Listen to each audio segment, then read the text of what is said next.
Greetings to all. I hope you've been keeping well. Today, I want to talk about loneliness, about how it creeps in even when we have people around us. So, I was talking to a friend, and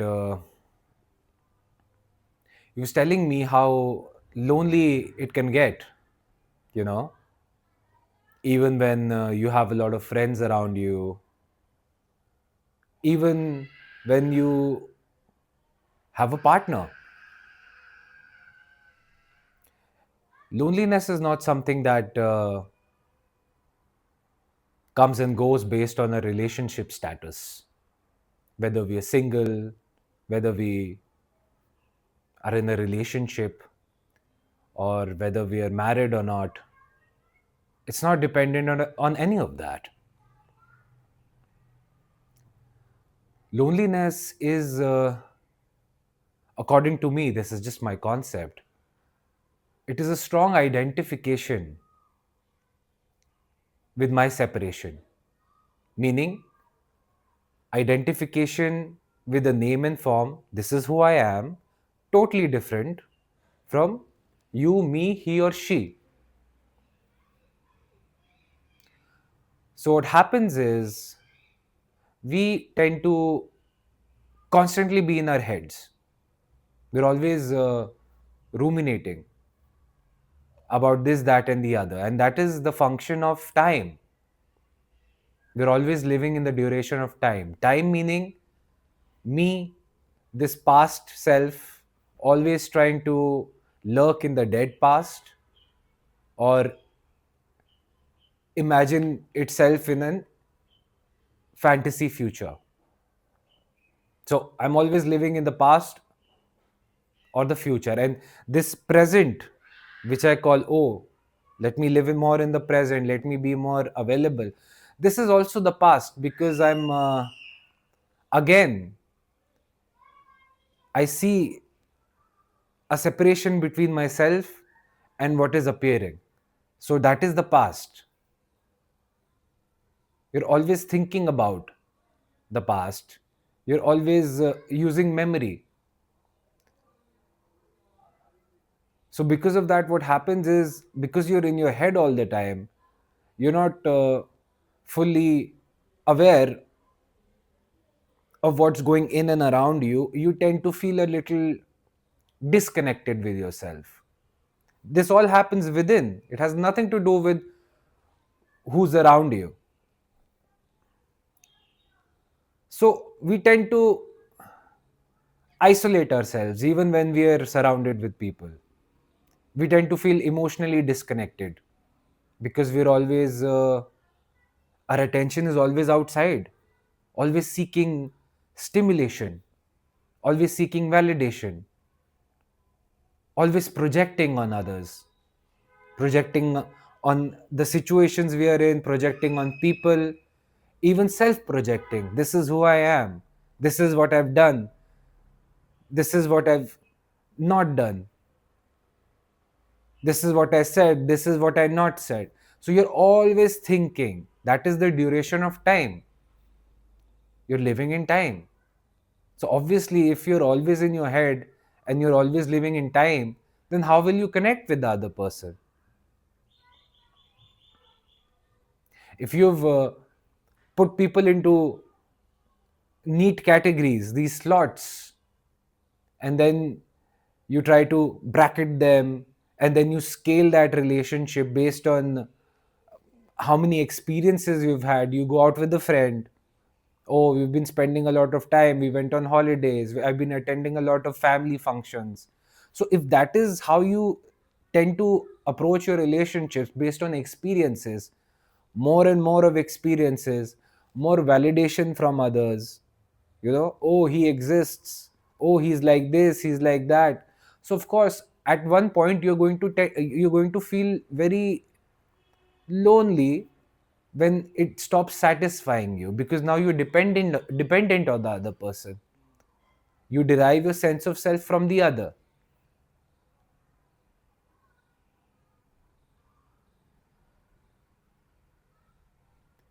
When you're alone, you're thinking about people. Oh, I wonder what he's doing, what she's doing. You're always, if you notice, if you could record your thoughts, they're mostly about other people, about what they've said and what they've done. Your attention is always on the other person. Your attention is not centered in the now. So even when you're with people, you're always thinking about somebody else or something else. You're so distracted.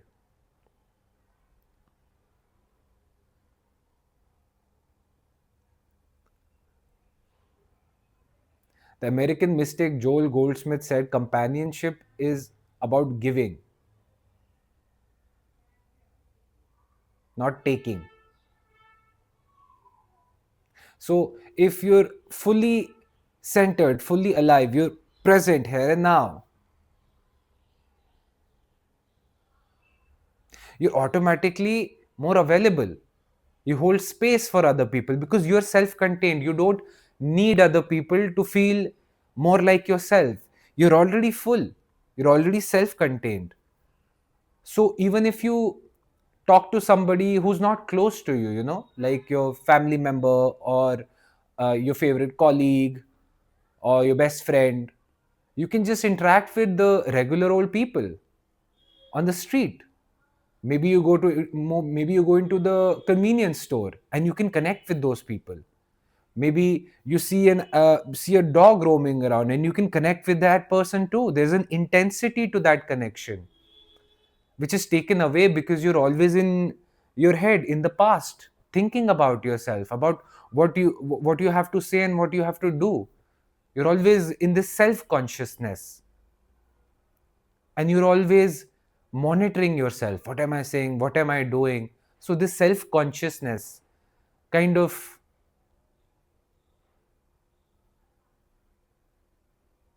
takes you away, makes you feel emotionally disconnected.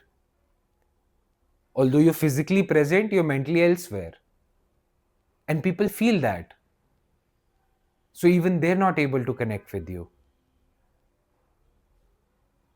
because you're so self centered, you see. You're always thinking about yourself. Literally. All your thoughts are centered around your thoughts about other people. You're thinking. The thinking is happening in your own consciousness. So you're not available as a self contained space for the other person to relax and feel comfortable, to express themselves more naturally in front of you. So, of course, there is a disconnect there. There is a separation.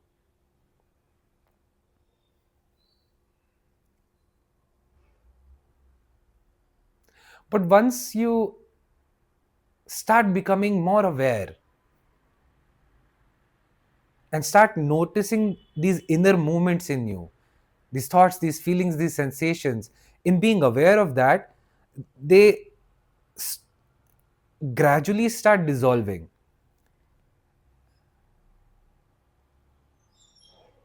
When they start dissolving, you become more open, vast, and available. So the other person also feels, wow, this is a space I can just relax into.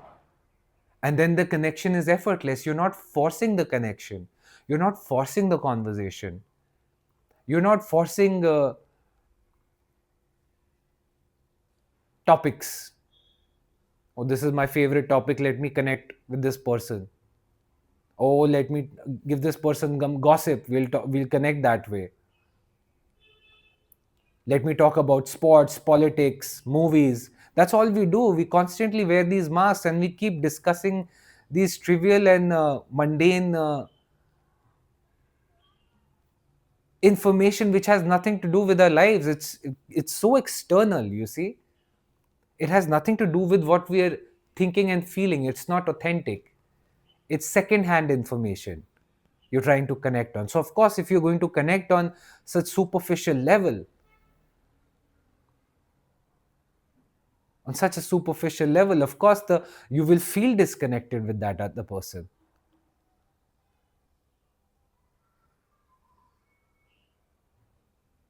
and you will feel lonely. wherever you go.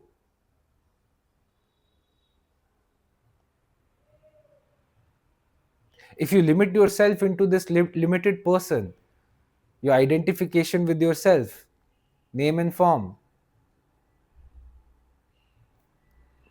I know who I am. This person is like this. I know who this person is. You give them a role. Of course, your relationship has become very narrow now. And in that narrowness, you will feel alone. You will feel lonely. You will feel disconnected. Now, when I say alone, alone is different. Alone is very different from being lonely. In aloneness, there is this self containment. You feel totally full in your own company because you're not there. All there is this vast empty space in which you exist, and there is no separation. That is pure aloneness, not loneliness.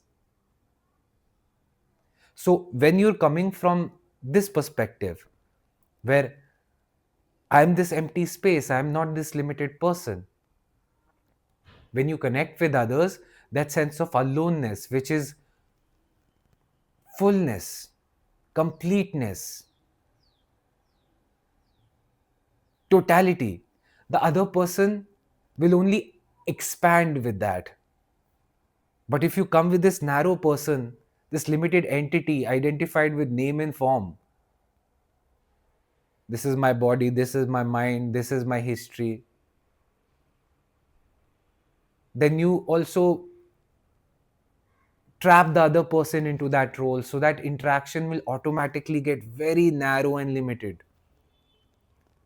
And you will only be able to connect on a very superficial level. And that will make you end up feeling lonely.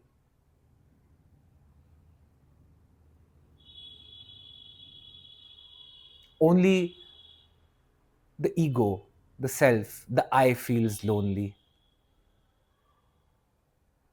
My true nature, which is pure consciousness, awareness, absolute reality, is totally connected with everything around me. I can connect with the spacious clouds, with the natural landscape when I'm in nature, and the flowing current of the river, with the animals, with the plants, with the trees. I feel so connected. I feel so full. I feel like they're all part of the same essence. They share the same essence as me. We are not separate. We are totally in harmony. The beauty of interconnectedness, wholeness, completeness.